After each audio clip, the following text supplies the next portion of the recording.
บายดีทุกคนเด้อมาพบกันเนาะทางช่องวีพากินเที่ยววันนี้ก็สิมาสอนเฮ็ดเพลงเนาะ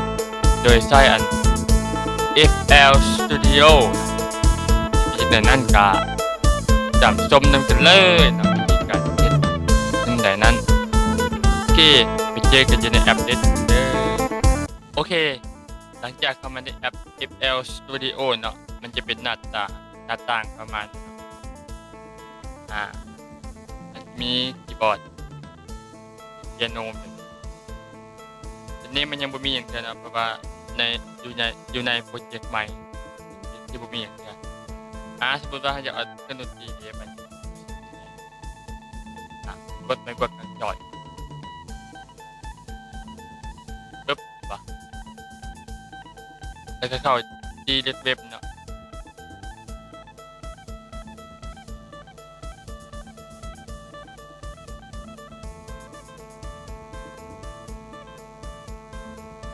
ที่เว็บตัวที่2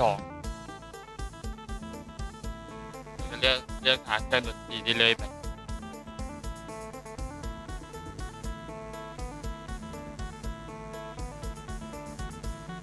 เลือกคีย์บอร์ดเนาะคีย์บอร์ด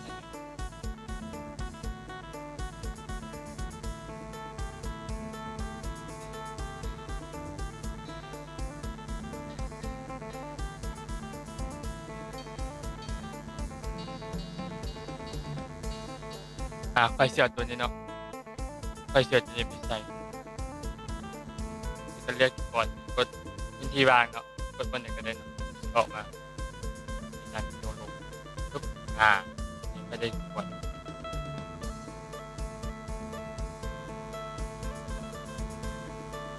โอเคขอเพิ่มเสียงเพื่อชัดนิดนึงมาเริ่มเขียนก่อนยกตัวอย่างคอร์ดที่คอร์ดยกตัวอย่างคอร์ดที่คอร์ดที่คอร์ดที่คอร์ดที่คอร์ดเอเมเนอร์แล้วก็คอร์ดเอฟที่พื้น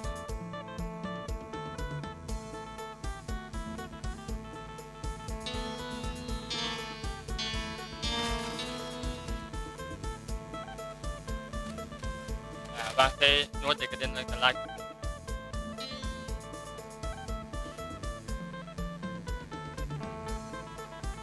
คอร์ดที่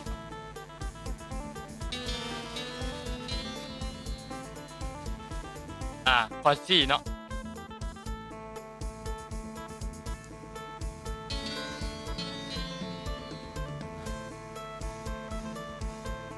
หลังจากได้เป็นเรื่องลักเนาะโน้ตตัวเป็นโน้ตตัวอีเนาะ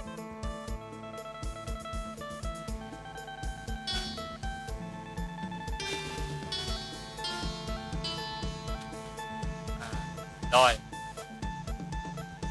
จะคอร์ดที่ตัวโน้ตอีคอร์ด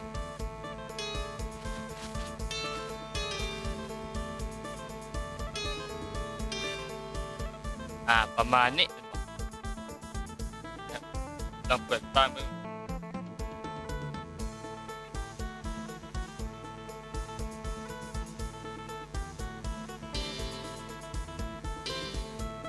คอร์ดซี่เนาะโอเคมาเบิ่งบอล BPM มันเนาะความไวมาอยู่เท่าใดมันกำหนดไว้ในโปรเจกต์มันมี140ปรับลงเป็น100มาเบิ่งน้ำกันเนาะวิธีปรับBPM แคปโปมกดขบวนเป็นตัวเลขกันทางกลุ่มที่แบบมันชื่อหน้าตาประมาณนี้เรียกเลยว่ากดตัว M ให้เป็นสีขาวแล้วฟังเสียงมาติ๊กประมาณนั้น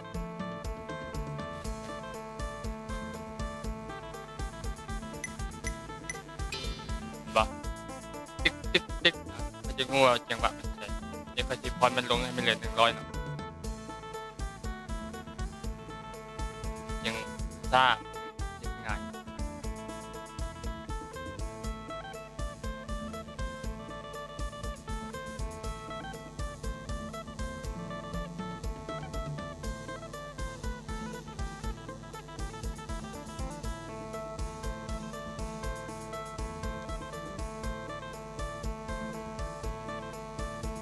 โอเคเนาะประมาณนี้เนาะ100.0เนาะแหมว่าได้คอร์ดลองฟังเบิ่งมันจะเป็นซาวด์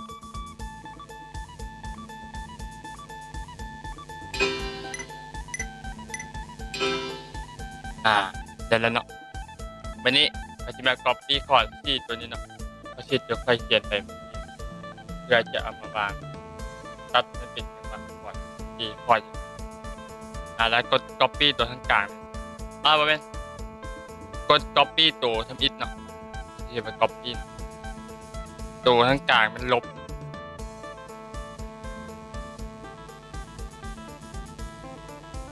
เรียบร้อยมา copy มาแล้วอันนี้ค่อยสิมาวางก่อนบนจุดมันมีทางไว้มันขึ้นมาวางดูคลาสกดวางบนความถี่ของน้อยๆปึ๊บเดี๋ยวมันสิขึ้นมามันสิขึ้นคอร์ดที่คอร์ด copy มาเมื่อกี้ถ้าอยากได้มันเฮ็ดจังได๋มาทาสีมันครบ3ตัวโน้ตตัวนี้เนาะแล้วก็ลากมันที่ตำแหน่งใดตำแหน่งหนึ่งตำแหน่งของ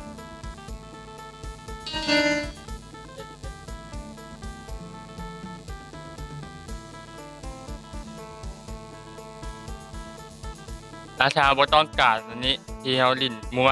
เฮาจะแก้ไขมันกดundo นี่เนาะกดย้อนกลับมันปุ่มสีขาวน้อยๆอยู่ข้างกันบนกล้องค่อยปึ๊บนี่มันจะอยู่ปกติของมันเนาะเป็นการรีเซ็ตเนาะ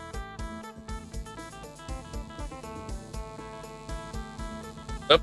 ไอ้สีมันเนาะแล้วก็ลากมัน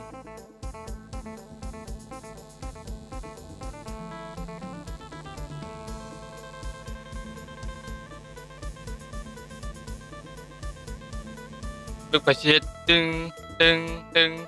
ก็จะเป็นคอร์ดที่3จังหวะประมาณนี้แล้วก็กดทางใช้บอลก็จะกระเด็นเนาะที่เป็นพื้นที่วางแล้วก็มากดวางเนาะปึ๊บได้เลยดิก็แล้วไปอยู่ตำแหน่งปึ๊บเรียบร้อยเรามาลองฟังม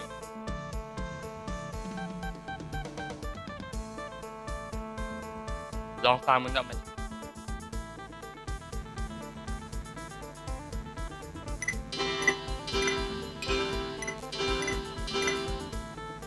มันบ่ตรงมันบ่เขาสามารถกะได้อีกเนาะ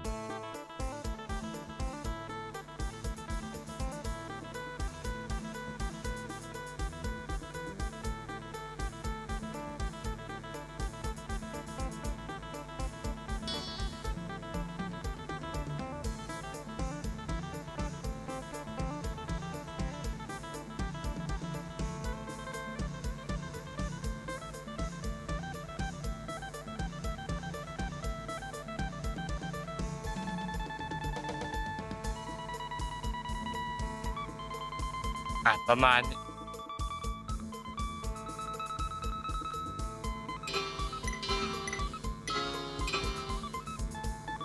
มันเฮี้ยนไปเนาะ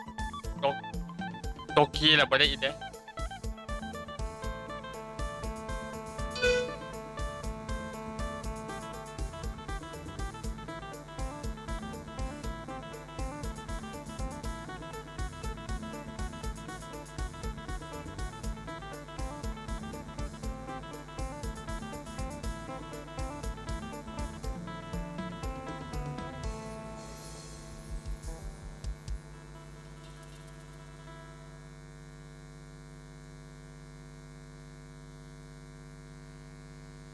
ประมาณนี้เนาะ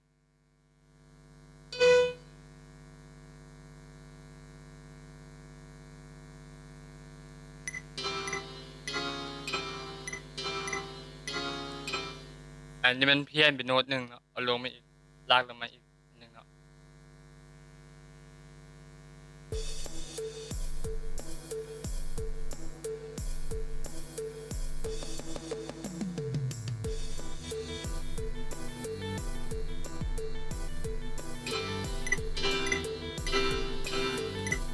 เรียบร้อยเนาะตรงเป๊ะเนาะอันนี้มาเขียนคอร์ดจี้เนาะไม่ใช่คอร์ดจี้สิเนาะคลิปยาวละเอียดเลยเนาะคลิปยาวจะละเอียดเลยเนาะที่คนต้องเบิ่งให้จบเด้อ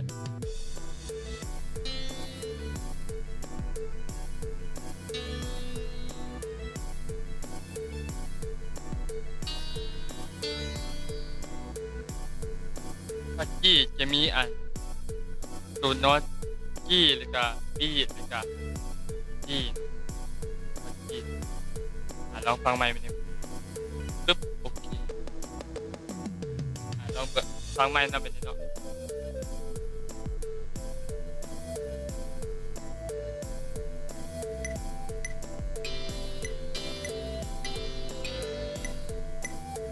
เรียบร้อยเนาะต่อไปมาก๊อปเก่าก๊อปอันเก่ากลางก๊อปตัวคอร์ดจี้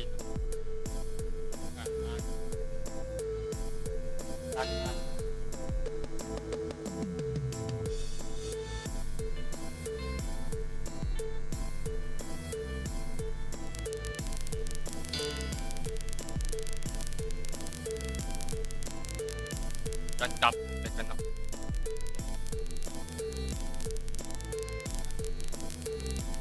ให้มันได้ครับก๊อป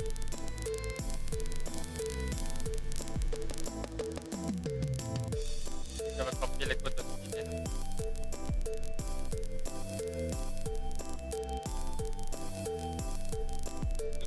ร้อยล้าง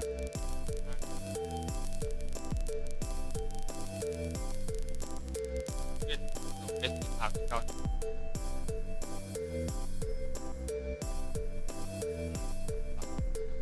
คอร์ดเดียวคอร์ดจี้ที่คอร์ดก๊อปมา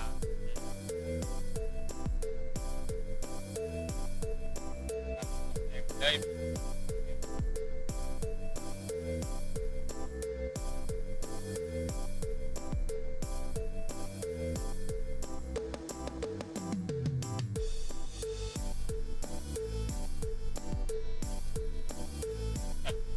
กันไปเลย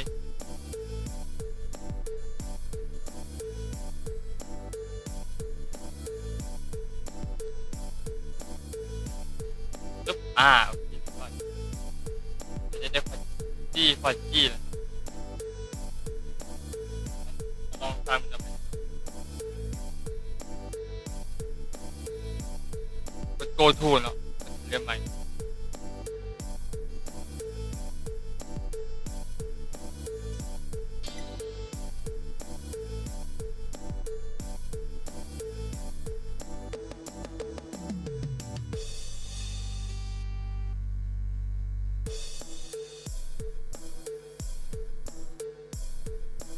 มีคอร์ด B flat เอาไหม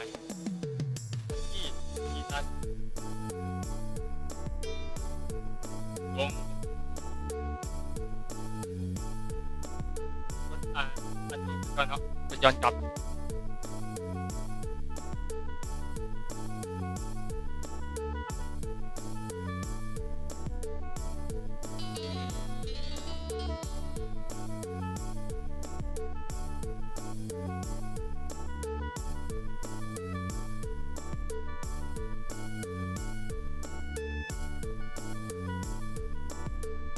ร้อย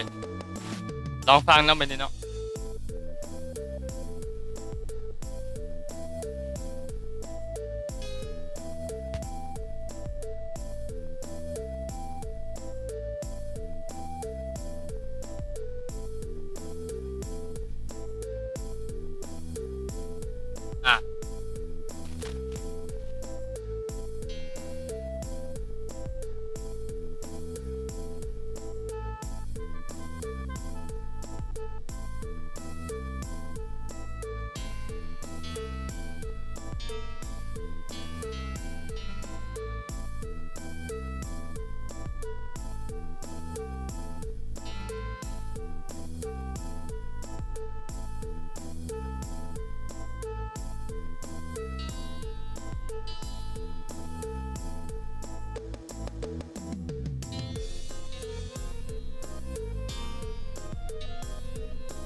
น้ตที่ค่อยบ่เอานะกดมันคือสีขาวนะแล้วกด delete โน้ตตัวที่2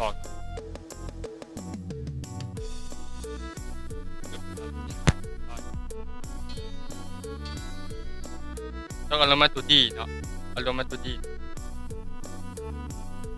ดี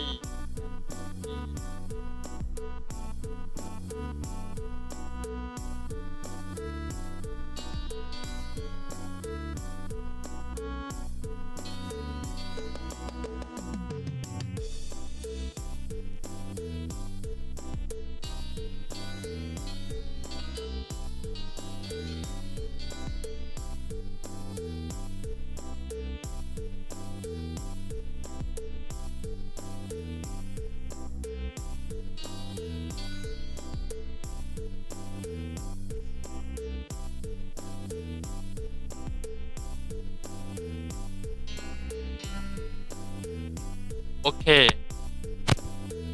จะจังหวะมันตรงกับห้องที่เป็นสำคัญ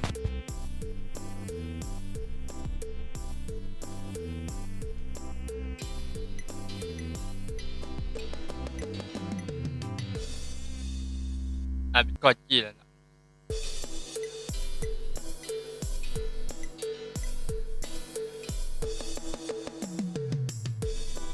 ไปคอร์ด A เนาะคอร์ด A minor เนาะที่ห้องไม่อีกรอบ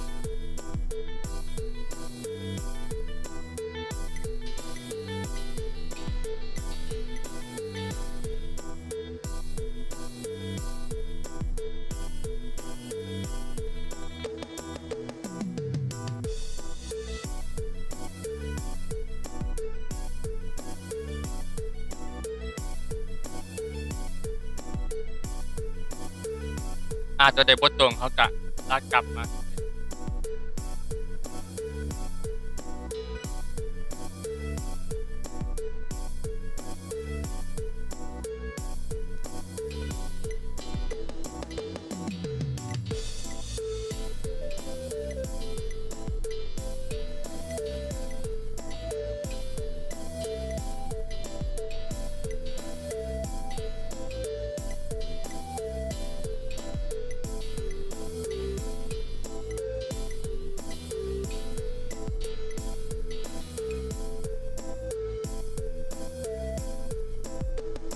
โอเคได้เนาะอันนี้ของคอร์ดA minor กับคอร์ด F จบคอร์ดกับไปเริ่มเบสโอเคพอเรื่องกันตัว A ตัว C ตัว A ตัว C แล้วก็ตัว E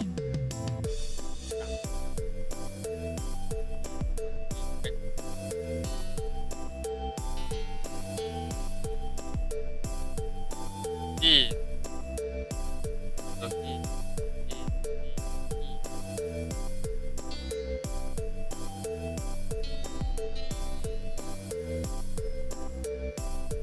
แล้วก็คอร์ดแล้วก็ตัว E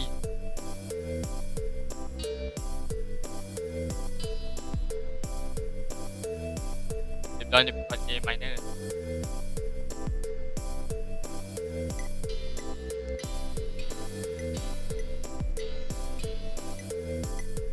ร้อยเนาะตรงนั้นเนาะไปก๊อปเก้าเนาะก๊อปเก้า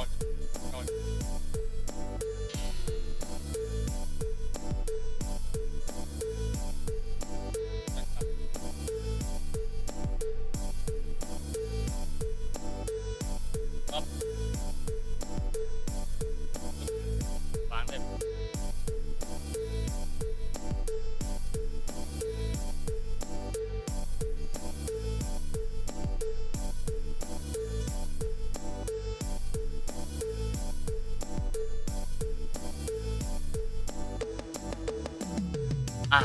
ร้อยเนาะ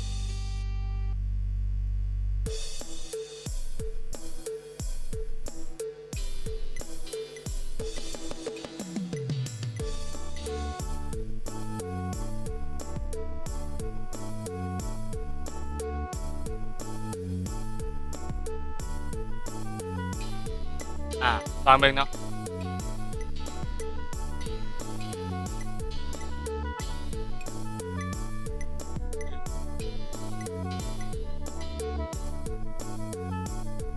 ก็แก้ไปเรื่อย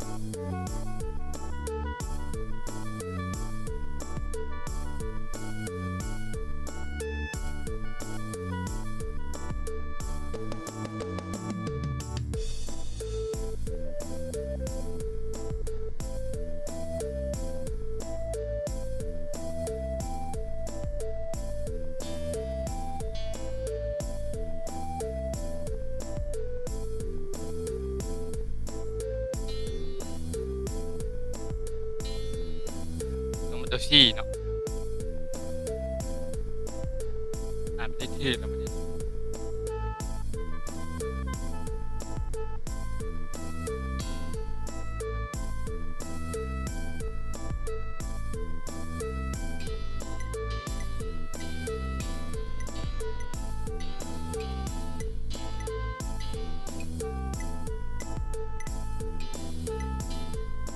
บร้อยป่ะ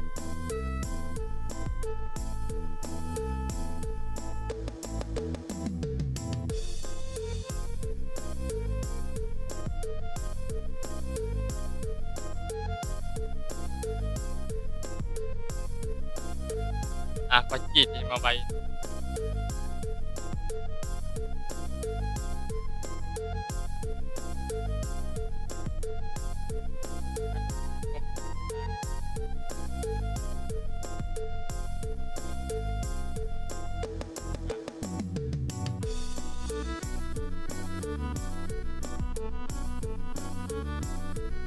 ร้อยฟังนี่ได้ทั้ง3คนเจ็บ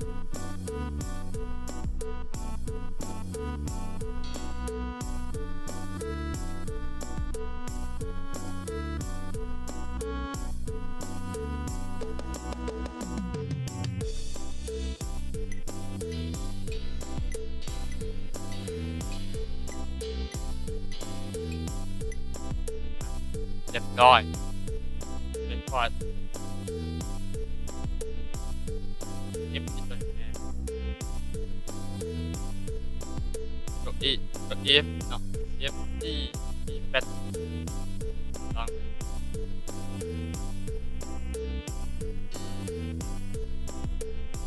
รักเป็นเอามันก็จะก็ได้นะกันรัก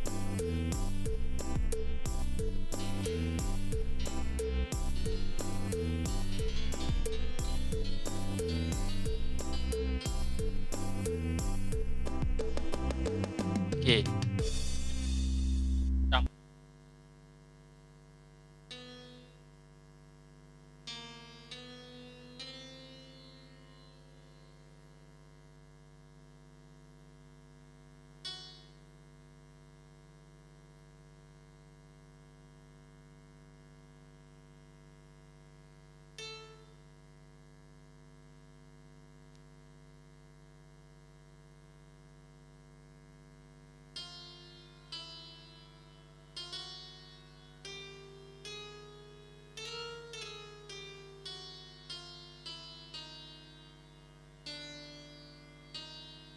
นะคอร์ด F จะมีตัว F ที่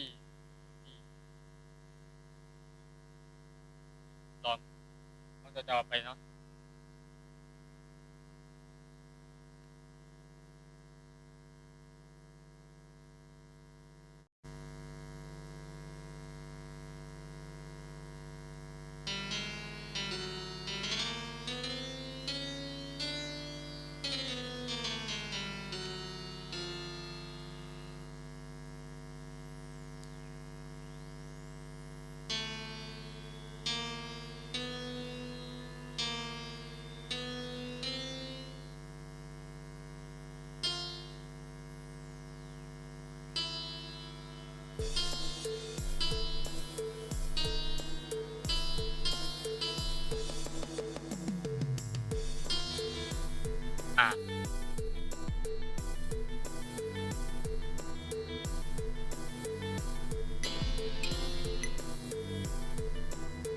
แบบ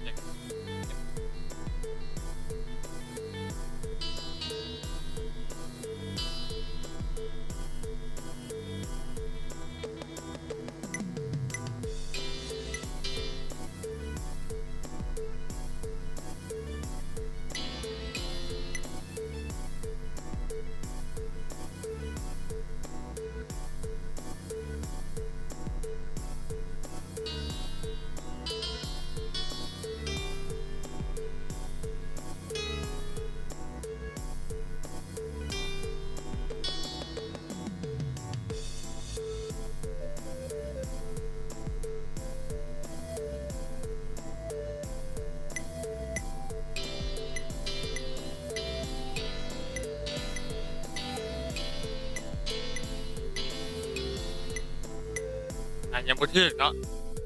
ยังบ่ถึกก็แก้เนาะ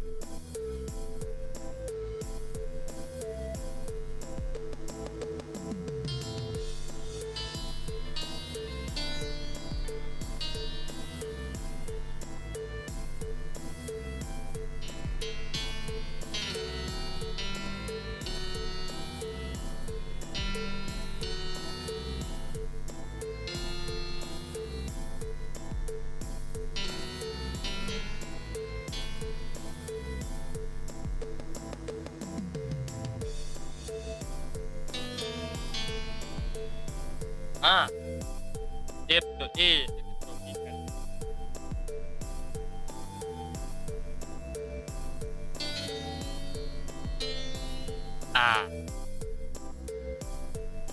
แล้วตัว F ตัว A แล้วก็ตัว C เนาะ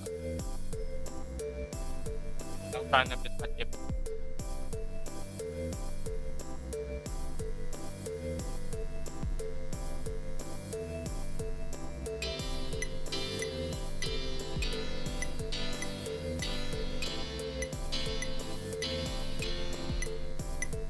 ได้เนาะได้แล้วเนาะ F ตัว A ตัว C เย่ได้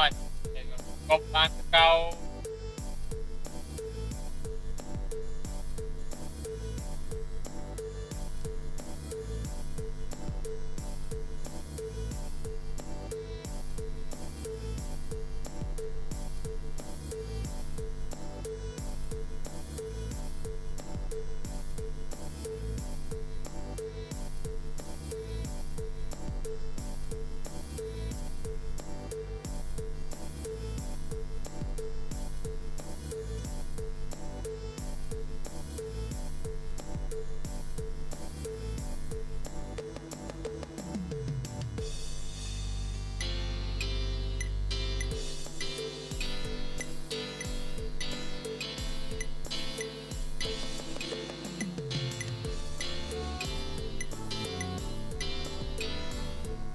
เรียบร้อยเนาะ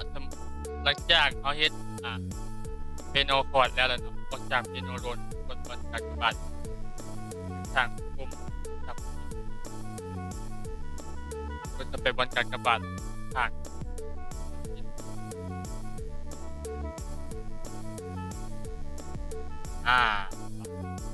ตอนนี้ได้แท็กอันทองมัน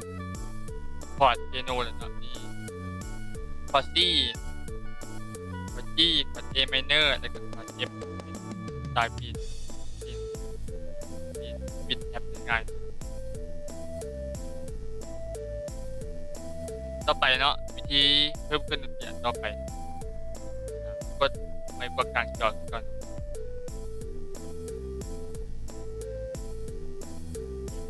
ก็ต่อเขียนไฟยาวๆเลยโอเคนะกดไม่กดกลางจอทำไมกดกลางจอกดไดเรกเว็บก่อนเนาะ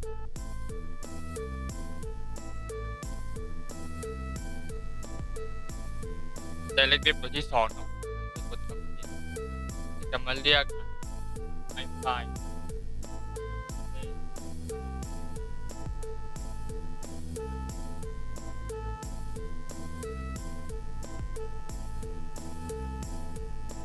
โอเคติดไมค์ไฟล์เนาะมีไมค์ไฟล์ช่องเรียกไฟล์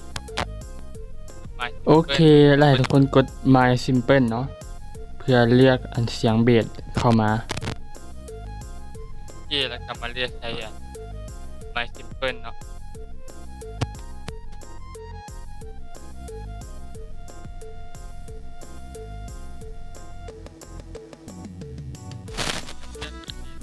แล้วมาเลือกเสียงเบสที่ต้องการเนาะโอเคเลือกเสียงเบสที่ต้องการละกดพื้นที่ว่างเนาะเพื่อออกจากอันรายชื่อเครื่องดนตรีเนาะ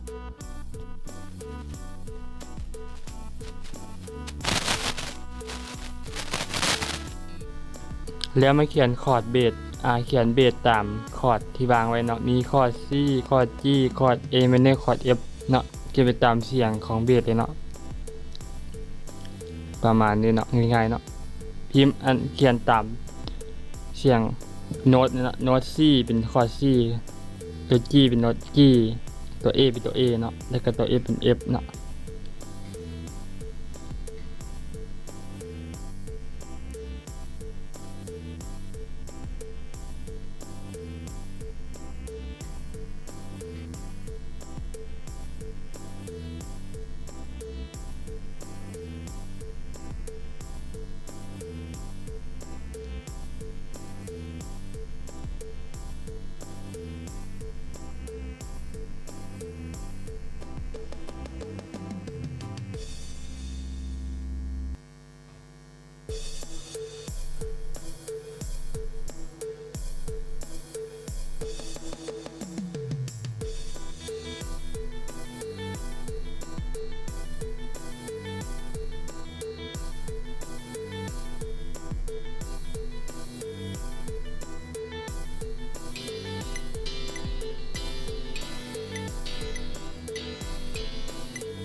ตอนนี้ได้2แท็กแล้วนะมีกล่องกับเบสเนาะเสียงกล่องเสียงคอร์ดกับเสียงเบสเนาะขออภัยเด้อเนาะโอเคประมาณนี้เนาะ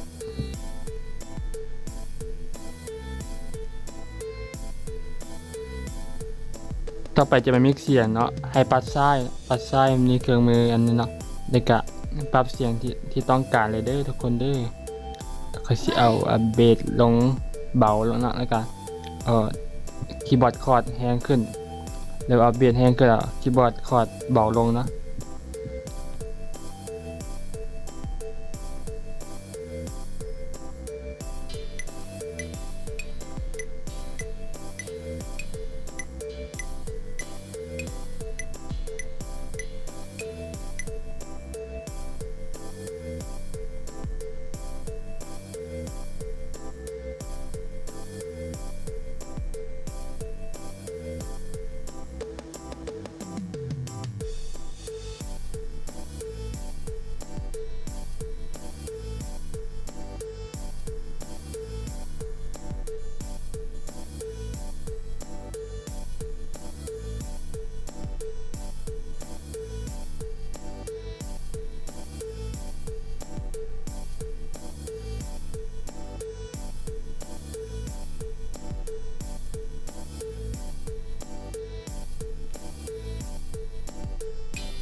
ขั้นตอนต่อไปเราจะไม่เขียนก่อนเป็นจังหวะเนาะ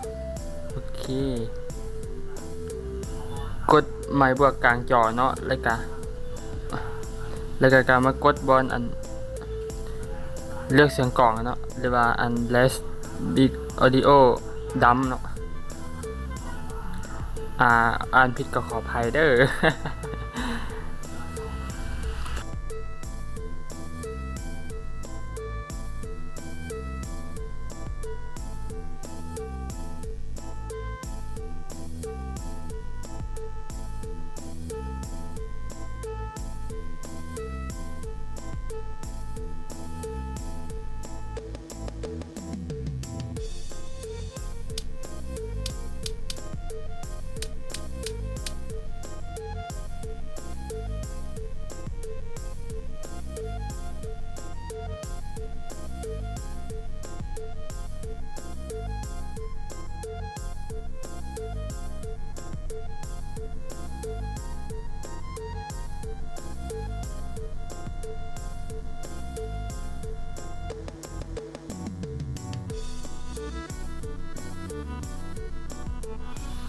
โอเควิธีลบแท็กที่บ่ต้องการเนาะกดค้างใส่อันแท็กที่บ่ต้องการเนาะให้มันขึ้นแล้วก็กดdelete เนาะแล้วก็ลบเนาะเก็บตามนี้เลยเนาะแล้วก็กดโอเคเนาะมันก็สิหายไปทันทีโอเคเราจะไปเพิ่มเครื่องดนตรีต่อไปเนาะก็กดไม้บวกกลางจอคือเก่าเนาะแล้วก็มาเลือกอันดำเนาะ Red Audio ดำเนาะคือเก่าเนาะเดี๋ยวก็เลือกเสียงกลองวิธีเปลี่ยนเสียงกลองนะเดี๋ยวค่อยบอกเลยกดข้างเนาะกดข้างใส่เสียงกลองที่เราต้องการเนาะ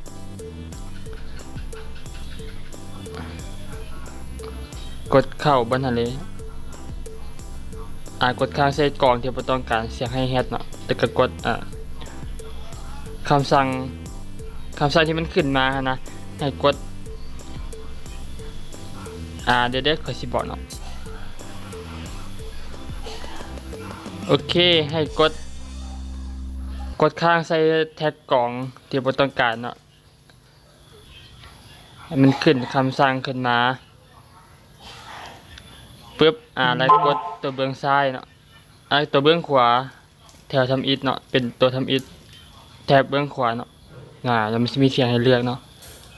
เลือกสิ่งที่ต้องการเลยกะ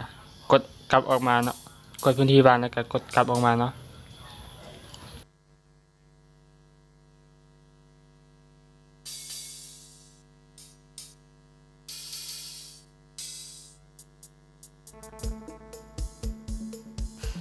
โอเคทุกคนเนาะเขียนกล่องตามนี้เลยเด้อ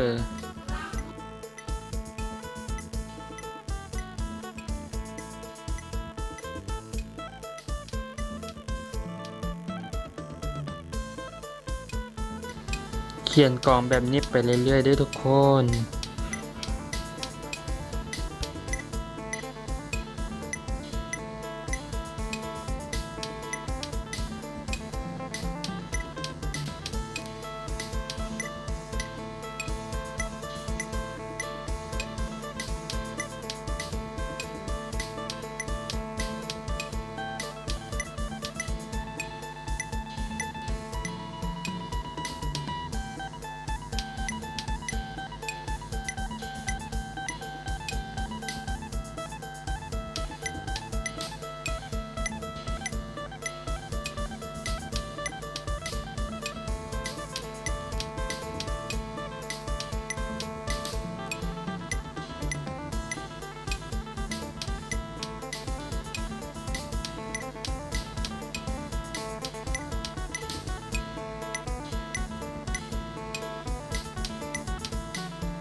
ประมาณนี้เนาะจังครับ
จะบับมันลงไป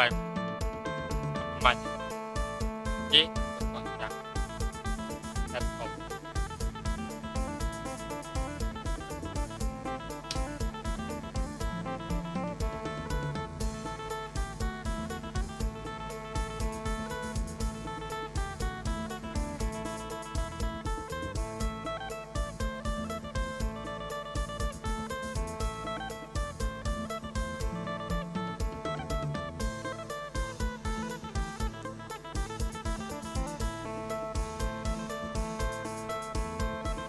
โอเคได้ประมาณ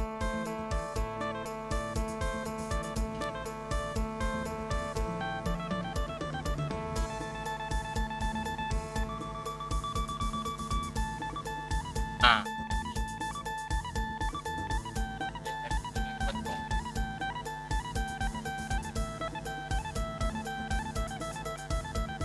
เป็นเนาะ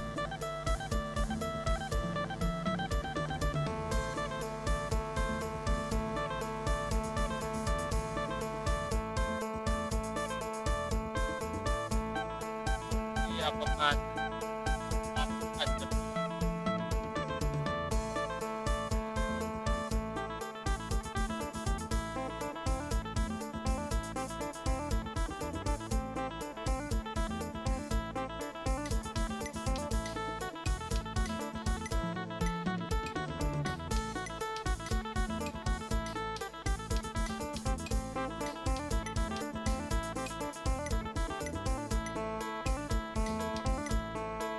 โอเคเรามาเจอกันตอนเนาะ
จบ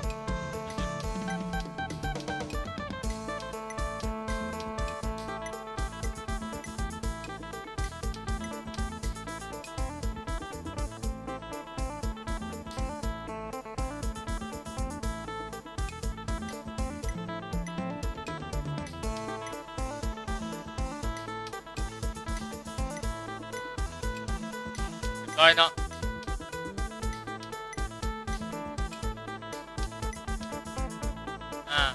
ครับ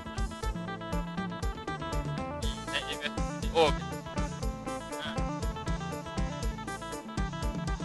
บอก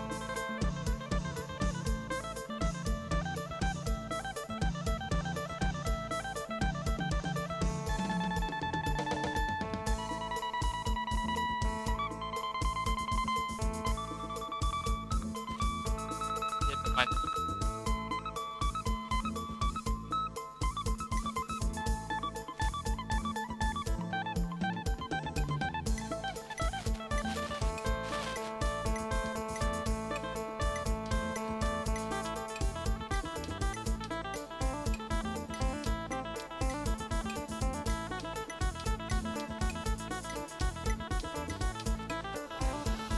ตอนนี้สมบูรณ์แล้วเนาะ